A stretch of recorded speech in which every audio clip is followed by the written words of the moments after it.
मैं जानना चाहता हूं कि आपको किसने रोका। आप या तो आपने खुद फैसला किया कि जलने दो कोर कमिश्नर के हाउस को, कमांडर के, जलने दो MM आलम के जहाज को, जलने दो रेडियो पाकिस्तान को, ये सारे पाकिस्तान, ये IG इंस्पेक्टर जनरल पुलिस, उनको हमने इस दरखास्त में रिस्पोंडेंट बनाया कि आके बताएं अदालत को कि इतना जो नुकसान हो रहा था और इतना कीमती अशिया का और इमलाक का नुकसान हो रहा, आप कहाँ थे, क्या कर रहे थे। यहाँ से नुक्ता आगाज होना चाहिए और इसका इदराक नहीं किया अभी तक ना कोर कमांडर्स की मीटिंग ने, ना फॉर्मेशन कमांडर्स की मीटिंग।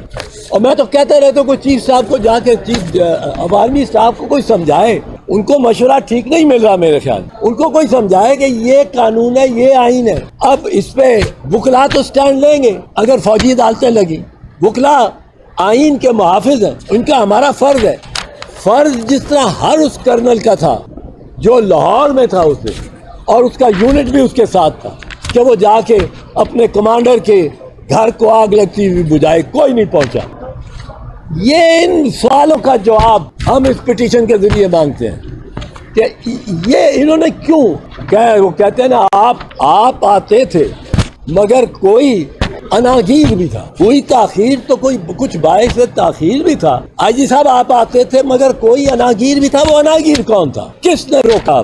यहाँ पहुंचेंगे जब तो फिर हम कह सकेंगे कि ये ट्रैप नहीं था। इस तरह तो लगता है आपने ट्रैप किया वर्कर्स को, आपने एक जाल बिछाया है कि वो बीच में आ जाए, आपने फिर उनको इजाजत दी है। अब बल्कि कई दफा अंगेज किया लगते हैं, ऐसे लोग आते बीच में लगते हैं जो अंगेज कर रहे हैं और उनकी किसी तस्वीर किसी में नहीं आती, IG साहब उनके पीछे नहीं जाता। तो ये एक ऐसा बेईमाना बुज़दिलाना हमला हुआ है कोर कमांडर के घर पे, रेडियो पाकिस्तान पेशावर पे, GHQ के दरवाजे पे, ये दीगर MM आलम के जहाज पे, कि इसको कोई हम बर्दाश्त नहीं कर सकते। लेकिन हम ये कहते हैं कि जो जिम्मेदार है असली उस तक पहुंचा जाए और वो आइन और कानून के मातहत अदालतें ही कर सकती हैं, फौजी अदालतें नहीं कर सकते, क्योंकि फौजी अदालतों ने तो अफसरान ने पहले कह दिया है कि एक और चीज नहर कर, ये कहा गया है कि इतना बेईमाना, इतना अफसोसनाक दिन पाकिस्तान पे नहीं आया जितना 9 मई है। मैं याद दिलाना चाहता हूँ, मैं थोड़ी सी तारीख का तालिब इल्म भी हूँ, कि बहुत से अयाम इस कौम पे आए हैं। नवाबजादा लियाकत अली खान की शहादत 1951 में, पहला वजीर आजम पाकिस्तान का खुद 2 लाख हो जाना 16 दिसंबर 1971 को 2 लाख पाकिस्तान हो गया, टूट गया। फिर शहीद जुल्फकार अली भुट्टो की मौत, शहीद बेनजीर भुट्टो की मौत, 4 मरतबा इस मुल्क पे आइन को या मनसूख किया कुल्ली तौर पर या उसको मुअत्तल किया। 1958 में, 1969 में, 1969, 1977 एंड 1999 तीनों दफा मुल्क गिर मार्शल लॉ लगा दिया। क्या वो तजावुज नहीं था? क्या वो बड़े रोशन दिन, स्याह दिन नहीं थे? तो इसलिए हमने अदालत से इस्तदा की है और ये पिटीशन फाइल की है। सरदार लतीफ़ खोसा साहब, सीनियर एडवोकेट सुप्रीम कोर्ट, और सलमान अकरम राजा साहब मेरे बिहाफ पे इसमें बहस करेंगे। मैं इसमें खुद पिटिशनर, ये इत्तेदाद एहसन बनाम फेडरेशन ऑफ पाकिस्तान। सर ये बताइएगा, जिस तरह आपने कहा कि सर 97 में कई आजम ने जब कमांडर इन चीफ को दोनों ने फौज भेजने से इनकार, इसके साथ 93 से बहुत स्ट्रांग रही और हुकूमत उनकी आती है जिनके साथ सर इस तरह मुबैना तौर पर कहा जा रहा है कि बाजवा साहब की बात की हुई है और उन्होंने कहा उस्मान गुजार को चेंज करे, मतलब ये इमरान खान साहब को कहा था और उन्होंने ये भी कहा था कि आप अमरीका सवाल करें।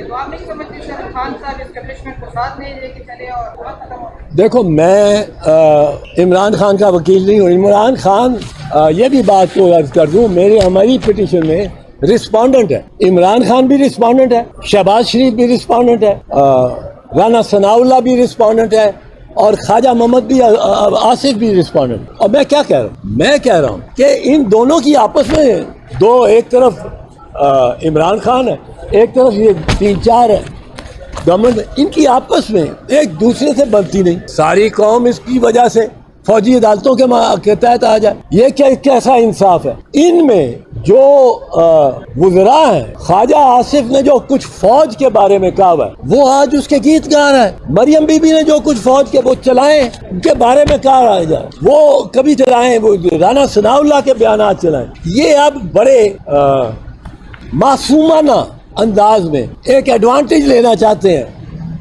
उस वाक़े का जिसमें एक सियासी अक्सर कार्ड को ट्रैप किया गया। मैं आपको इनकी एक बात बताऊं, एक कार्टून मेरे ज़हन में आता है बनता है। जिम कॉर्बेट और तहावर अली खान दो ऐसे शिकारी थे जो हिमालय की फुटहिल पे जिम कॉर्बेट और तहावर अली खान बंगाल में बड़े शेरों का शिकार टाइगर का करते थे, जो मैन ईटर्स हो गए, जो जिनको इंसान का खून लग गया था फिर वो इंसान को ही मारते थे। वो भेड़ बकरी गाय को कुछ नहीं कहे। अब वो कहते हैं कि हम किसका शिकार करते हैं? एक दरख्त के साथ रात को जंगल में जहाँ ज्यादा पाँव नजर आए हो उस शेर के जिसको मारना है उनके निशान, वो यही फिरता है। एक गाय को बांध के दरख्त के साथ और शिकारी एक मचान बना के बाकायदा लकड़ी का खूब पुख्ता मचान बना के उस पे बंदूक लेके खड़ा, शेर ने आना है तो शिकारी ने शेर को मार। अब यहाँ गाय मुझे नजर आती है वो पीटीआई है, शेर नजर आता है वो फौजी है जो उस गाय को, और शिकारी बंदूक लेके जो यूं खड़ा है वो मियां नवाज शरीफ है। दो सवाल। पहला सवाल तो ये इमरान खान साहब ने रिस्पोंडेंट पिटीशन में बतौर रिस्पोंडेंट बनाने की वजह क्या, क्यों वजह? लेकिन दूसरा सवाल ये कि ये तासुर उभर रहा है कि शायद आप इमरान खान के प्रॉक्सी पिटीशन की वजह ये है कि इमरान खान भी ये कह रहे हैं कि वाक़यात की तहकीकात होनी चाहिए, आप भी ये कह रहे हैं तहकीकात प्रॉक्स ना होने के जवाब में आपके पास क्या है? नहीं, मेरे पास कोई इसकी दलील नहीं, इसकी दलील क्या की कोई ज़रूरत नहीं है। अगर इमरान खान एक बात कहता है और मैं भी वही बात कहता हूँ, इससे कोई प्रॉक्सी नहीं हो जाता, उसका इंडिपेंडेंट मेरी उसके साथ कोई मुलाकात नहीं हुई, मैंने उसको इल्म भी नहीं कि मैंने उसको रिस्पॉन्डेंट बनाया हुआ है। अगर वो बात ये कहता है, अगर वो कहता है तो ठीक है, मैं ये कहूँगा, अब मैं कहता हूँ तो ठीक कहता हूँ। अब अगर दो बंदे एक बात करें तो आपका एक दूसरे का प्रॉक्सी है, ये निकाल दे रहे हैं। ये पाकिस्तान में बहुत हो गया कि हम बदनीयती ज़रूर किसी भी शख्स को, हर शख्स को, उसके हर एक्शन को बदनीयती के बाद उसमें निकालते हैं कि बदनीयती क्या है, इसमें क्या जाती मुफाद क्या। मुझे कोई जाती मुफाद नहीं इमरान खान से, मैंने उसकी पार्टी में नहीं हूँ, मैंने उसे टिकट नहीं मांगना,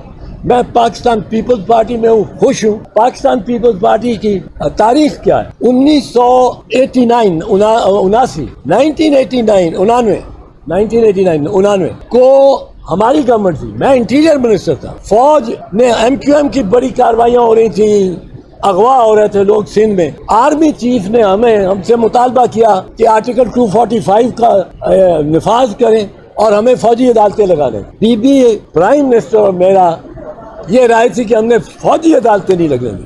हमने सारी जिंदगी और एमआरडी की मूवमेंट में फौजी अदालतों का मुकाबला किया। वो कोड़े मारते थे हमारे वर्कर्स को, 1 मिनट में फैसला होता था, समरी मिलिट्री कोर्ट, 10 कोड़े और 1 साल सजा। हमने वो देखा हुआ, हमने कहा नहीं। बीबी ने कहा मेरी गवर्नमेंट गिर जाए, मैं फौजी अदालतें नहीं लगाऊंगा। अब वो गवर्नमेंट गिर गई, और गवर्नमेंट में जब गिराने का इसहाक खान ने चार्जशीट पेश की, उसमें एक ये थी कि आपने आर्टिकल 245 का नफाज नहीं किया और फौजी अदालतें नहीं लगने दी। हमने हुकूमत गवा दी और हम फौजी अदालतों के आगे।